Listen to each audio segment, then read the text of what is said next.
What's going on, everybody? Welcome back to the channel. And today, with the regular season finally over and the top, 18 draft slots decided, guaranteed, we're going to do a 7-round mock, my second of the year. Thanks for coming back. Make sure to hit the thumbs up and the like. The thumbs up is the like.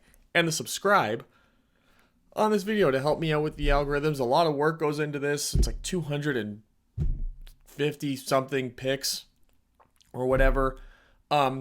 Starting at the top, there's not going to be any like trade ups or anything like that except for one. And that is because Houston decided that they were going to choke away the number one pick in the very last game of the year. That has left the number one pick as being absolute trade bait for the Chicago Bears. And I do think they will move on from that spot. And I think for the integrity of this mock draft and what I think is going to actually happen in real life, I did make the one move, and that is the Colts traded up from pick number 4 to pick number 1, and they gave up a second round pick and then future picks or whatever. You guys can work out the future picks part, but it would be at least that to move up from 4 to 1, especially because usually if you're trading up to number 1, you're going to overpay anyway, and that trade value chart kind of goes out the window in that sense. But that's the one concession that I made. We're going to start with all the NFC teams. We're going to go to the AFC teams. And I got all the chapters in there so you can skip ahead to your team. I do appreciate you checking out more than one team and trying to take in at least some of my explanations, because I do have a point to some of these picks at least. But enjoy. Thank you. So guys, keep in mind of a couple things. Number one, free agency is a thing. So before you start yelling at me because, they wouldn't pick that when this is there's free agency also. So please, God. And also, there may be some players in here who have either not officially declared or are expected to not declare. And usually that's going to come for a lot of those day 3 picks. So bear with me. I was using the mock draft database manager, and they're pretty good about taking in and out the guys who have declared and undeclared as we go along. But we're going to start with Arizona, start here in the NFC, and best player available for them with that first pick at the very least, and it's Jalen Carter. He fills so many specific needs for them that they have. They did draft Cameron Thomas and Myjah Sanders last year. They do have Marcus Golden, who may or may not move on from. They got some depth guys that are traditional edge rushers. What they don't have is somebody that can play on that interior defensive line as a true 3-down, 3 technique, maybe even a 5 technique. Basically what they were hoping to get out of J.J. Watt. And Jalen Carter is the closest thing to that J.J. Watt, Aaron Donald type of a player that we've seen in a long time. So them getting him in there, plugging him in there, that could be huge for their interior pass rush and really help them take over games on the defense side of the ball and really free things up for their secondary, which is young, and they're still trying to find their way a bit, and I helped them find their way by getting Jalen Jones there at the top of the second round with the 34th pick. They need some guys who can improve that front 4, and they need guys on the back end at the cornerback position specifically. And I expect them to bring back Byron Murphy. They do have the cap room to be able to do that and bring him back at a pretty hefty price at that. Keep locked in for my offseason prediction videos on Arizona coming up soon. Then we got Blake Corum, the running back from Michigan. He was seen on crutches during the NCAA playoff. No word on how severe that injury is, but I don't think it would tank his draft stock all that much. Then you got Blake Freeland, tackle out of BYU at 96. And as we get into like the day 3 picks, grabbing an edge rusher, grabbing another guy on the offensive side of the ball, a weapon at wide receiver. You do have an aging group there a little bit. Enough guys in there to replace, but you never know what's going to happen. You're going to get a new head coach coming in. And they got Jay Ward, depth in the secondary, and Nate Herbig, just a depth linebacker. You're generally addressing special teams players and guys that you're hoping can make the team as a special teamer and then sort of blow everything up. So that's going to be a theme, at least for me and my draft strategy for a lot of those 6th and 7th round picks. Here are the Atlanta Falcons. I'm going with Tyree Wilson, the edge rusher at Texas Tech. They desperately need to improve their pass rush. You can pair him up with Arnold Ebiketie and have hopefully a real solid 1-2 punch going forward. Then I got Josh Downs, wide receiver in North Carolina. He's a different type of wide receiver than what they have right now with Drake London and Kyle Pitts, who I guess is their tight end, but he's also a receiver. And then I looked at their cornerback room, and I went DJ Turner, the cornerback out of Michigan, adding him in there with A.J. Terrell. A.J. Terrell had a great year last year, kind of came back down to earth a bit this year, but he's still got to be looked at as a top-flight corner. You just got to get him some help in that secondary, so he doesn't have to always be on an island. Maybe get him some safety help every now and then, rather than having to overcompensate for some of the older players and not so good players that you have playing the other corner positions. And I got Kenny McIntosh, running back of Georgia. Pair him up with Tyler Algier. It seems like they kind of are willing to move on from Cordero Patterson. Like he sort of served his purpose a bit on this team as he gets older. So they're going to need to have somebody in there that could be a good complement to Tyler Algier. And I think, Kenny McIntosh at 109, that's a great place to grab a running back who can maybe come up with 25%, 30% of your snaps. DeMarvin Overshown, linebacker, Texas. You have Troy Anderson, who did not look great. He was always going to be a project guy, but you want to make sure that you got something else going on at the linebacker position. It is a weak spot for their defense.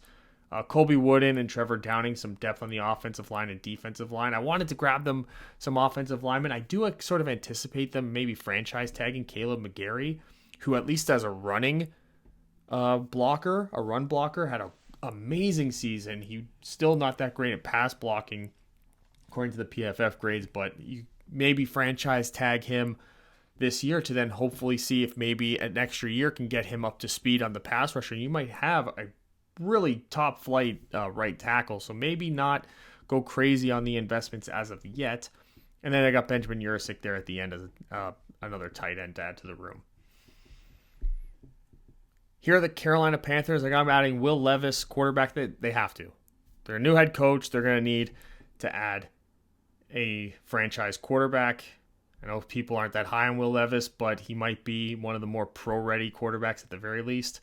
Then I got him adding Kayshon Boutte, the wide receiver LSU. He did declare. He said he was going back, then he declared for the draft, so he must have been getting something from some of the scouts out there in the scouting community and through his agent that he was going to be somebody that was probably going to be a top 50 pick in this draft.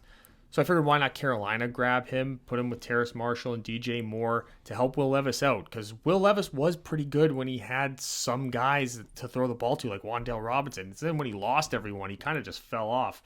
But if you give him guys to actually move, they can throw the ball to that are reliable, he might actually be pretty good. So this is to help out Will Levis. Then Zach Harrison, edge rusher, you got to fill that spot opposite Brian Burns. Devin Achane, running back, Texas A&M at 92. Pair him up with Chuba Hubbard. Again, it's sort of the same idea as taking Kenny McIntosh for the Falcons.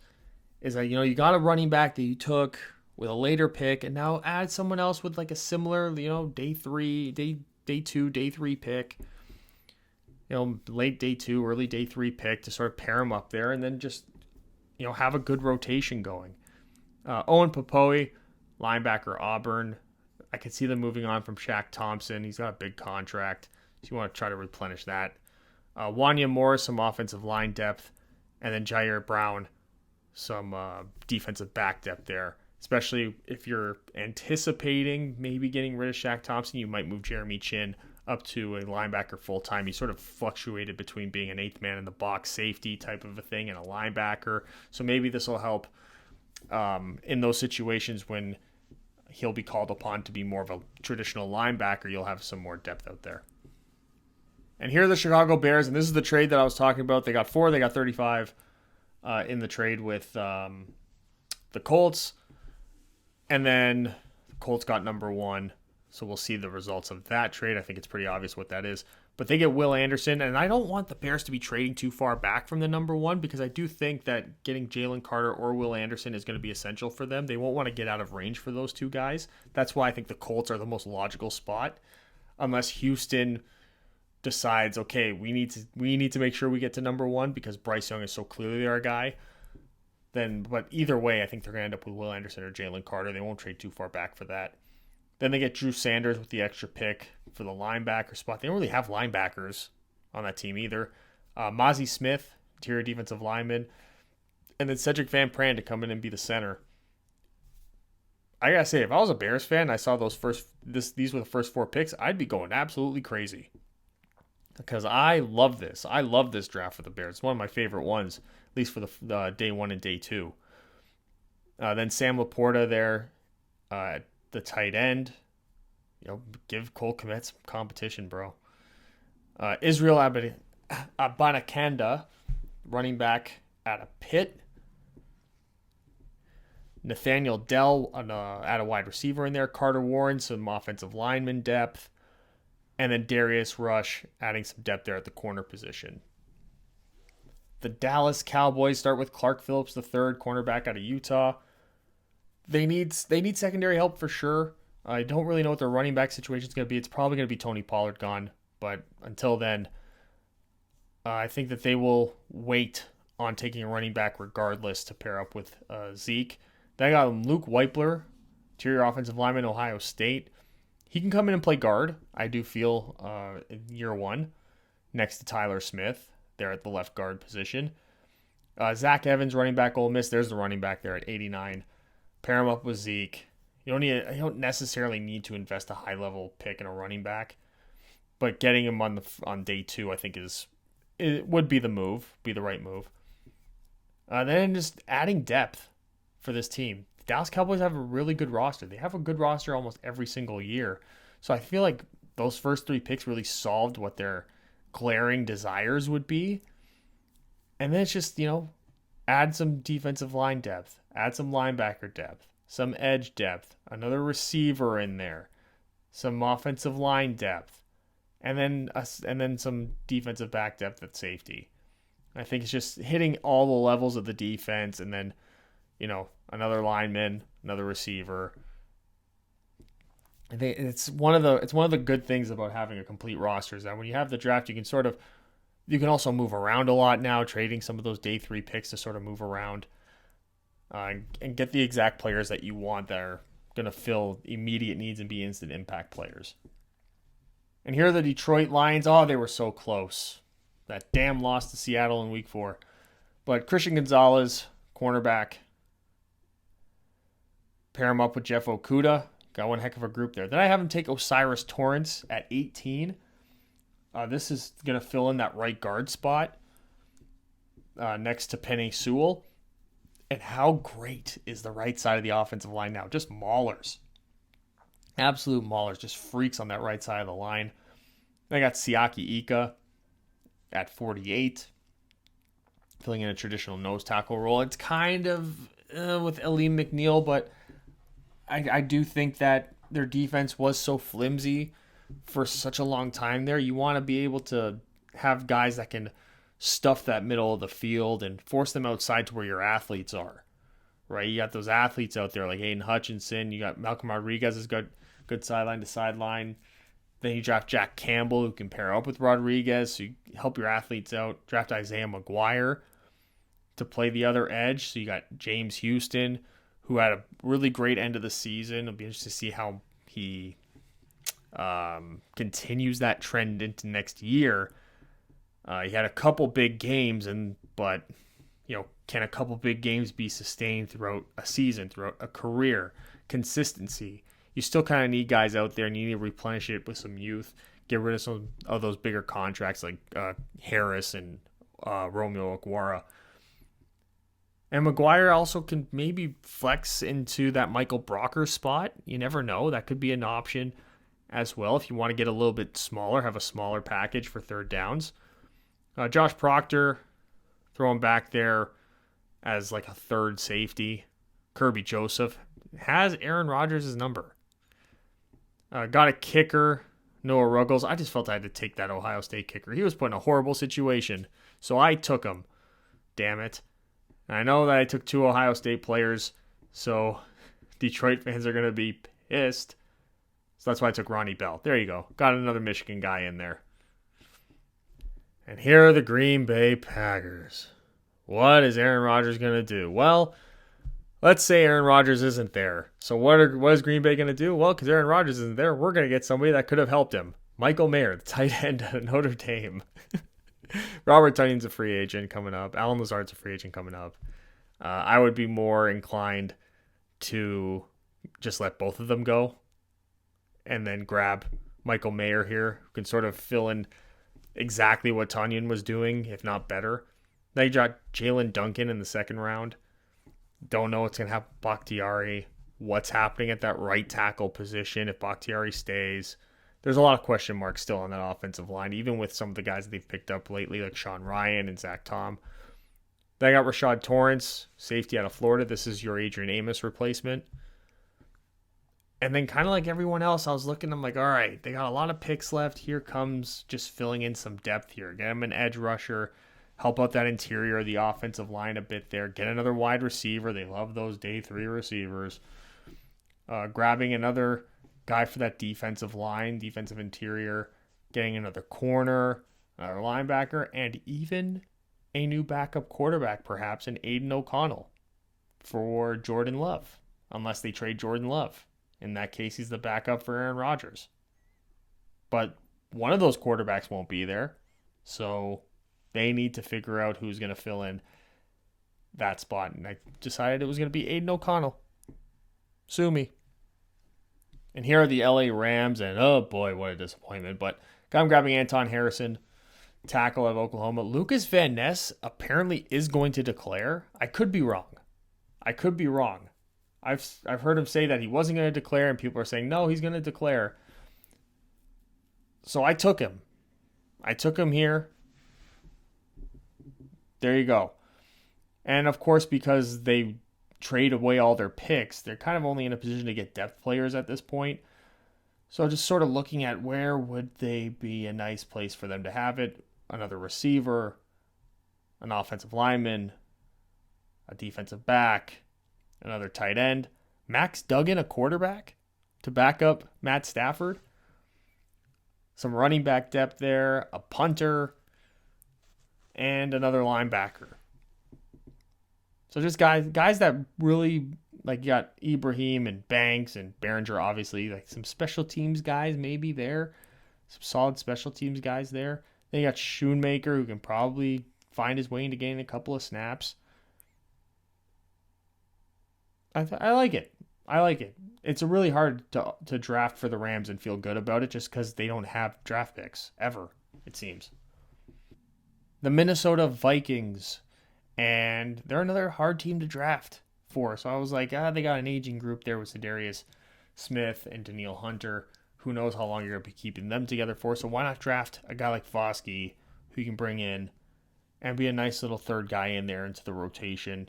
Za'Darius Smith does thrive a lot when you bump him into the inside, so maybe you can create packages like that early in the year and then be ready for any type of injuries that may come later or after the next season. You can cut one of your bigger contracts and have a nice smooth transition away from that. And then Tre'Vius Hodges-Tomlinson coming in at a corner. They could use some depth there. Dontavian Wicks, wide receiver, Virginia. Just throwing another body in that wide receiver room. Then some interior help on the offense and defensive line with another defensive back to help out that pass defense. Because that defense really wasn't that great. They had players. They weren't great. And it's the New Orleans Saints, and quarterback is a priority. And that's why I'm taking Anthony Richardson. There you go. Tuli Tuipulotu, defensive lineman, USC, sort of can play interior, kick him out to the edge, maybe in bigger packages. A.T. Perry, wide receiver, Wake Forest. We're assuming Michael Thomas is gone. I just don't know if he's going to be cut or traded based upon how they structured his new contract. He is not going to play for them. New running back in there for pair up with Alvin Kamara. And then some corner depth, and then some lineman depth on the defensive line and offensive line. Again, another hard team to just, they for some reason invested their entire future in Chris Olave and Trevor Penning, so hopefully Trevor Penning works out. And here's my New York Giants, and boy, they got a lot of picks, so they could probably move up in a couple of spots here to get some guys they really like, but didn't really see a need for it. Devin Witherspoon, cornerback. they need corners, man. And then Rashee Rice, we need receivers. We need corners, we need receivers. That passing game on both sides of the ball could use some help and some depth. Steve Avila, brand new center. Get some stability at that center position for the love of God. Yeah, Feliciano wasn't that bad, but we need someone long-term. And Feliciano can play guard if we decide to bring him back. Ivan Pace Jr., we drafted Darian Beavers last year, the other Cincinnati linebacker, but he blew out his entire leg. So who knows if he's going to be great. So just in case he's not, here comes another linebacker from Cincinnati. We need the depth at the very least. Deuce Vaughn, running back. This could be a nice Matt Breida replacement if we decide to move on from him this year. If not, be running back 3 going forward. Gary Brightwell did a great job as well, so maybe he can compete with Gary Brightwell. Isaiah Land and some depth at the edge there. And then just a backup quarterback. An interior offensive lineman, a tackle. And then I took a corner, and it says Elijah Higgins there as a corner. I screwed that up. He's actually a wide receiver. So another receiver depth in there as well. I was really just happy about the corners. I was like, oh my God. Well, 2 corners, 2 wide receivers, even though it says 3 corners there. Forgive me. It was so much work. So much work. Here are the Philadelphia Eagles, and they're going 2 Georgia players in the first round, both on the defense side of the ball, Keely Ringo and Nolan Smith. They drafted Jordan Davis last year. Just take the entire Georgia defense. They're amazing. They're amazing. All the players are good. Take them all. And then Sean Tucker, the running back there at the end of the second round. You know, even though Miles Sanders is a Pro Bowler, he stands to make more money leaving the team now more than ever. So, see you later. J.L. Skinner, safety, Boise State. You're hoping you can keep Chauncey Gardner-Johnson, but you still need another safety, even if you do keep him. And then those day 3 picks, just depth on the O-line, depth linebacker. Meh. Here are the Seattle Seahawks, and they're going to take Myles Murphy with the first pick. Just take the best player on the board. Really. I feel like I did, at least with the first round picks, I just went, who's the best player on the board right here? Myles Murphy, Brian Branch. They're both going to be instant impact players for this team. They're both probably going to start, if not be significant contributors to the defense. So why not? And then Gervin Dexter might even be a best player available at this pick at 37. Come in and help with that interior defensive line. Then Andrew Voorhees can come in, be a replacement for Gabe Jackson at the guard position. And then I was like, who's somebody that's kind of good that would be a reach so I can feel good about drafting for Seattle, because they always do this. Tommy Eichenberg, linebacker, Ohio State. I think he's somebody that can go, and he's got a wide range of where he could go in this draft. So I'm going to make Seattle take him here. I had him take Jaron Hall at 121. And then Tyreek Stevenson, cornerback Miami. Now you hope that you can pair him up with Tariq Woolen, and he just landed 2 guys. I think Tariq Woolen was the 150-something pick in the draft. Was he? He was a 5th round pick, so he's like 150-something. So maybe you found your top 2 outside corners in the 5th round of the draft, back-to-back years. And then some receiver depth, Zachary Franklin, and some more defensive line depth with Tyler Lacey. And here are the 49ers, and it's kind of like the Rams. Like, where are all your picks gone, the ones that actually matter? They're all like late day 3 picks, but Mike Morris and I'm not even going to try to Olo Watimi, the 2 interior linemen, one on the defense, one on the offense. Easy peasy. Get a new center and like a 3rd defensive tackle. Then you got Anthony Johnson, cornerback, Virginia. He took a receiver, Mingo, another running back. They love him. And then a depth edge player, a depth linebacker, another depth lineman, and just another nice, fun little tight end in there. Maybe he becomes a special teamer for you going forward. But very hard to draft. Again, it's kind of like the Rams. It's hard to feel good after mocking for them just because, like, what are they doing? Who do they pick? And here's Tampa Bay. I'm going Cam Smith with the first pick. This is Jamel Dean and Sean Murphy-Bunting, probably both gone in the offseason, so you got to replenish that spot at least. You got Zion McCollum coming up, hopefully, but you want Cam Smith in there. This cornerback class is really good, so why not dip into it? Jahmyr Gibbs, running back, Alabama. He just kept falling. And I'm like, he's got to be a top 50 player, so went 50th. And then Hendon Hooker, with his injury, tumbled down the board probably about 30 to 40 picks to where he would have been before he got hurt. And I think Tampa's happy to have him. Then Raheem Jarrett, some receiver depth, some defensive line depth there. Took another safety, some depth linebacker, and then some depth offensive linemen to help out that offensive line that wasn't very good. And you kind of don't want to have to keep designing your offense to get the ball out the second the quarterback touches the ball to avoid getting sacked, because they are the least sacked team in the league, at least going into the last week of the year they were. But it wasn't because they had good offensive line play. It was because they just schemed around it, and then teams just played press coverage, which is why Tampa couldn't move the football. So, you want to at least have some depth there, and hopefully you can develop one of these guys into somebody. Here are the Washington Commanders. I started with Trenton Simpson, linebacker out of Clemson. Pair him with Jamin Davis going forward. And then Tanner McKee was sitting there at 47, and I went, how much weight does that one game hold for Sam Howell against the Cowboys? Considering it's the last game of the year, the game didn't really mean anything to Dallas.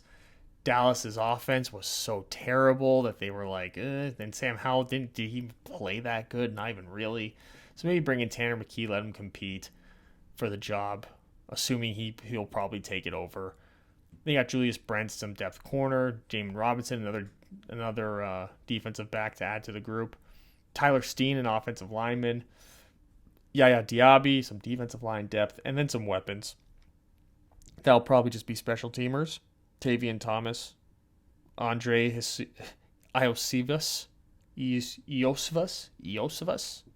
I don't know. He's smart. He went to Princeton, so he's going to be at least really good in the film room, you would assume. Now we're on to the AFC teams, and we're going to start with Baltimore. Jackson Smith-Njigba. Just makes sense. It just makes sense. Tank Bigsby again, just makes sense. It just makes sense. Riley Moss, shout out to the white corners. Dorian Williams, some depth linebacker there. Maybe a number 2 linebacker, you hope, because you're probably not going to retain Roquan Smith. And then you added some depth into the secondary there with Quindell Johnson from Memphis. Here are the Buffalo Bills, and it's Antonio Johnson, defensive back, Texas A&M safety. He's your safety 3, especially now. Yeah, not great, not fun, but it's a reality that Buffalo can't just pretend that DeMar Hamlin's still on the team. Chances are he never plays again. So you were already kind of preparing to take a safety. I think now it's even more appropriate. So it's got to be Antonio Johnson or Bryant Branch, whichever one's there at 29. Then a linebacker, Deion Henley. This may be a Tremaine Edmonds replacement. Nick Broker, who was a tackle at Ole Miss, probably a guard at the next level. Just helping out this Buffalo offensive line. They got Dwayne McBride coming in, depth running back. Even though you don't really have a running back in Buffalo, do you need one, or do you just do running back by committee? This is just helping with the committee. Josh Newton, cornerback, TCU. Brenton Cox, edge rusher, kind of a Lorenzo Alexander, for those of you that are old enough to remember Lorenzo Alexander. And Andrew Rame, just some more offensive line depth for Buffalo. Kind of the same position as Dallas, where it's like, hey, do you really need anybody? This is just like trying to figure out the best positions to replenish based upon contracts and age, I guess. Here are the Cincinnati Bengals. I'm taking Darnell Wright, tackle out of Tennessee at 26. They got to figure out the tackles. Maybe you kick Jonah Williams inside for his last year. Garrett Williams, cornerback, Syracuse. Put him up there with Hilton and Awuzie and Cam Taylor-Britt. And then with the expiring contracts of Awuzie and Hilton, you have somebody now there to just keep that train rolling and not have to worry about extending anyone to any big contracts at the corner position, hopefully. Dalton Kincaid, tight end, Utah. He'll at least replace Drew Sample. You might decide to bring back Hayden Hurst. You might for a year. Do that year to year with Hayden Hurst going forward. Then you had depth safety, another depth offensive lineman, Ricky Stromberg, a depth running back, and a depth defensive lineman. Can never have too many linemen on the offense or defense side of the ball. So a lot of those late round picks, some teams that are pretty good, if you notice, they'll usually go with some lineman depth. Here are the Cleveland Browns in their first pick, Felix Anudike-Uzomah. Jadeveon Clowney looks like he's done with the team, so you got to figure that out. You have Alex, I think they have Alex Wright, if I'm not mistaken, from UAB. Did he go to Cleveland? Even if he did, you still need somebody. Marvin Mims, how about that wide receiver room? Byron Young, someone for the interior of the defensive line. Then a depth linebacker. Got a depth tight end. Depth safety, depth all-line, depth corner. They got a lot riding on the fact that Deshaun Watson is going to be good and that he stays away from little Korean women. That's terrible. That's terrible. That's assuming that they're the ones that do the massaging. I mean, usually. But anyway, moving on. The Denver Broncos, and I said it in their offseason prediction video, they need to get Bijan Robinson if he's there. And I wasn't doing trade downs, so stay there, take him. You need weapons. You need to make Russell Wilson's job as easy and as simple as possible. And with Javonte Williams getting injured, just get Bijan Robinson. He's way better than the 28th pick in the draft, but running back value is tanking horrifically. Then get your right tackle, Cody Mock. Then you get Jordan Battle to replace Kareem Jackson. You get D. Winters to be a linebacker, also somebody that can get after the passer. And then you fill up that defensive line there with Coburn and Mathis, and then some more offensive line depth with Nealon. But you're in such a terrible spot because of the Wilson contract. So you got to get something going in there. You got to get something dynamic on that team. In the backfield, a nice safety blanket for Russ. I think Bijan would be the great addition to this offense. The Houston Texans, and holy crap, do they have a lot of picks. Start with C.J. Stroud because they're morons and they failed to retain the number one pick. You had one job. Just one. One job. Lose or tie. Lose or tie. And what did they do? They went for 2 points after like a glorified Hail Mary throw where the guy should have just dropped it. What is happening? Anyway, then you take Quentin Johnson, wide receiver, to pair up with Stroud. I thought about Jackson Smith and Jigba, but I felt that would be too that'd be tying it up too nice in a bow. And not too many teams do that anyway. Edge rusher B.J. Ojolari, center Jarrett Patterson, and then another corner, Mekhi Gardner. I really liked that combination there. Then you got Keon White, defensive lineman. He's sort of like a defensive end / defensive tackle from Georgia Tech. And then I was like, okay, let's get some depth here. Safety, tackle, another tight end. I like that tight end's last name. Half the reason why I took him.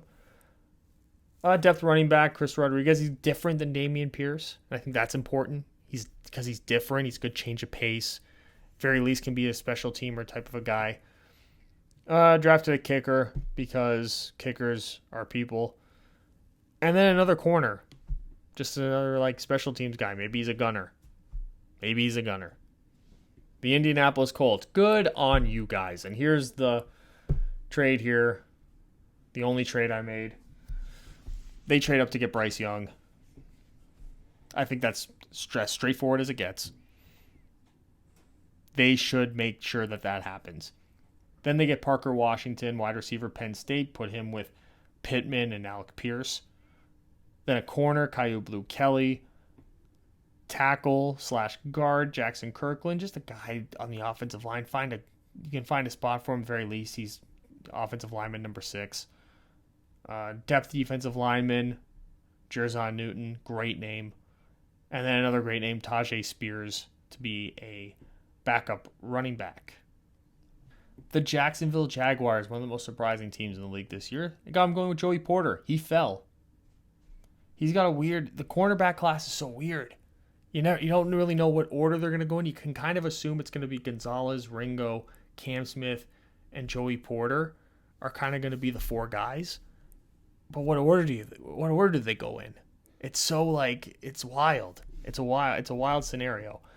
Then Darnell Washington, tight end Georgia, just a beast. Kobe Turner, a good 5 technique for this defense.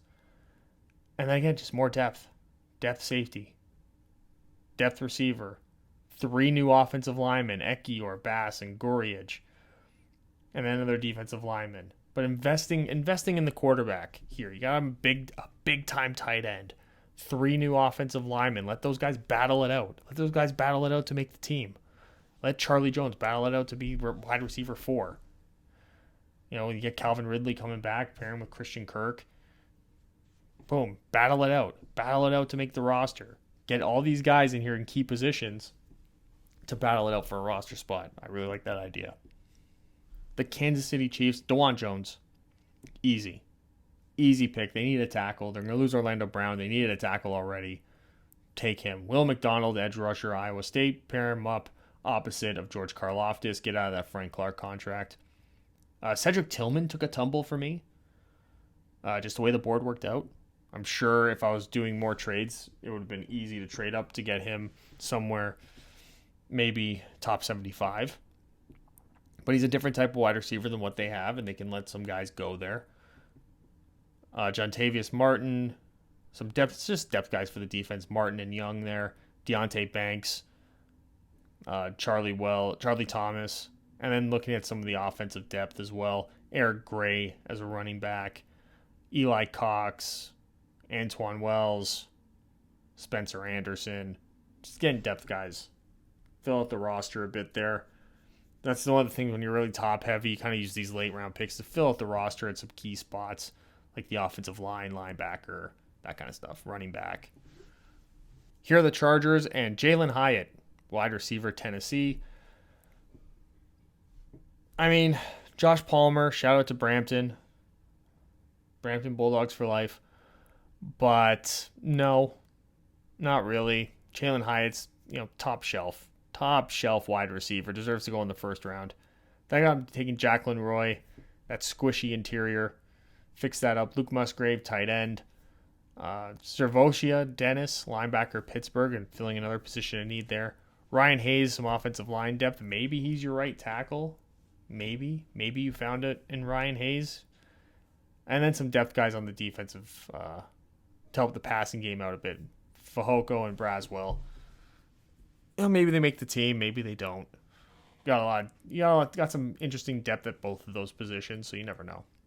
And here are the Vegas Raiders. Brian Breezy, interior defensive lineman. Got to help out that pass rush some way, shape, or form with the edge rushers kind of off the board. Take the drop off to the next best edge rusher is kind of and you're hoping that maybe Chandler Jones can bounce back and play up to the level that you were hoping. And then Eli Ricks, he's kind of like Lucas Van Ness, where I'm like, is he declaring? Is he not? I'm assuming he is. I'm going to say he is.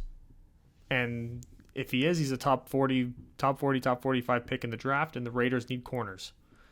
What they also need is safety help to help out Trevon Merrick, so they get Brandon Joseph.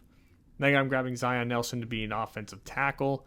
KJ Henry from Clemson, bring him in with Brian Breezy, and you'll get some edge depth there. You're going to lose a couple guys on that defensive line to free agency, I would assume. You got Kate Stover, the tight end, for some tight end depth. Brain Daniels, some more offensive line depth. Jaden Hazelwood, throw in some wide receivers there, and then some more defensive depth there with Randolph Daniels and DJ Johnson. Here are the Miami Dolphins, and their first pick is at 52, and it's going to be the center, John Michael Schmitz. This allows Connor Williams to get kicked to guard. He was really good at center. But now you kick him to guard, and now the only position you really got to worry about is that right tackle spot, which I guess figure it out in free agency. Maybe they're on the team and they just have to break out, but this really does solidify the offensive line further. Max Melton, cornerback. Zach Charbonnet, some running back depth there. Who is the running back for the Dolphins? Raheem Mostert? It's Mostert, right? Yeah, you need to get younger. Zach Zinter, some offensive line depth, and Nashemi, some linebacker depth as well. Not a lot of picks for the Dolphins. Good job forfeiting a pick that would have been I think it would have been pick 20 at this point. Good job, dummies. Good job. Good job. Oh, good for you. Here are the Patriots. Jordan Addison, you need receivers, man. Mac Jones is throwing the ball to nobody. Henry To'oTo'o, linebacker, Alabama. There's your Alabama linebacker that the Patriots love oh so much. Matthew Bergeron, tackle. This is Isaiah Wynn's replacement, I'm going to assume. Cameron Mitchell, corner. They got some great work out of Marcus Jones and Jack Jones, so maybe they can get it out of Cameron Mitchell here. And then I was just like, okay, Patriot picks from now on. So 2 defensive linemen, a tight end, a running back, a DB that can be a special teams guy, an offensive lineman there at the very end just throwing a flyer out, and a backup quarterback. Because Patriots, that's why. If I could have settled in on a kicker that I liked at some point, I would have taken a kicker too, because it's just the Patriot way. Here are the New York Jets, and swinging at that tackle, Broderick Jones at 13. I'm assuming they're going to get some type of veteran quarterback. I could see them getting Derek Carr, maybe trading the 74th pick and then a conditional pick next year. I've played around with the Derek Carr trade a bit. I think that Carson Wentz trade value might be something that the Raiders would accept. So maybe they take pick 74 and then maybe we'll get a first round pick if the Jets make the playoffs. We'll get a second round pick if they don't. Or we'll get a second next year and a second year after that if they don't make the playoffs. Something like that. But they still need a tackle. I'm going linebacker Noah Sewell. Really helping out that group. And assuming they keep the third round pick, they draft Chris Smith. Fill that desperate need at safety. And then again, depth guys. Nick Hampton, edge rusher, Appalachian State. They're going to cut Carl Lawson, so work him in there. Jermaine Johnson will get the starting reps, but you need somebody that can work in there as well. Dante Demas Jr., wide receiver, Maryland. They're going to cut Corey Davis. Still need some guys to come in there as depth guys. And then Jacorian Bennett, cornerback. Just more depth at that position. The Pittsburgh Steelers going with Peter Skoronski, offensive lineman, Northwestern. Didn't distinct between interior and tackle because whatever spot he's best at, he's better than pretty much anyone else they have on the team. So figure it out. Then Emmanuel Forbes, cornerback, Mississippi State. He might come in and automatically be corner one. Derek Hall, edge rusher, Auburn. It's a good third guy to have in there. Sort of test the waters as to what we're going to see out of Alex Highsmith if he can put a second year together. And if he does, you probably won't be able to afford him. So that's my argument. Every time someone says they have someone opposite TJ Watt, I'm like, yeah, and if he kills it again next year, you're not going to be able to afford to keep him. And if he doesn't kill it again, aren't you going to wish that you had an extra edge rusher in there because he's not killing it? You see how sound my logic is when it comes to using a second round pick on an edge rusher for Pittsburgh? Do you towel waving morons? I'm kidding. But do you guys not see my logic? Do you not see it? Kalijah Cansey comes in. This is your Cam Hayward replacement as he turns 78 years old. Just the depth receiver and then a depth safety. Hutchinson could probably make the team. Merriweather is going to be uphill battle. Here are the Tennessee Titans. Taylor Lewan's going to get cut. And even then, you still need a tackle. Paris Johnson. Boom. Done and done. Andre Carr, the second edge rusher out of Army. Again, complete sense. You need tackles. You need edge rushers. And I added a receiver in there, just a weapon. Fun little weapon, Zay Flowers, who you can get the ball out quickly to. Let him do some run after the catch. Pad the quarterback stats a bit there, help them out. Malik Willis needs all the help he can get as he develops in the NFL. And speaking of that, tight end Cameron Latou, adding him as well. And then some defensive depth, Carl Brooks and Darrell Luter Jr. from South Alabama. getting some of those D2 schools involved here. And there it is. All 32 teams, 7 rounds, every pick predicted. Leave in the comment section what your thoughts are. Make sure to hit the thumbs up on this video and subscribe if you have not already. I am doing an entire off-season prediction series that is going to be popping up in this channel between now and the rest of the playoffs to try to get every team in there, and then we'll get back to the mocks after that. So this will be my last standing mock draft until after the Super Bowl. So I hope you guys enjoyed it. Thank you for coming, and I will see you guys next time. Bye.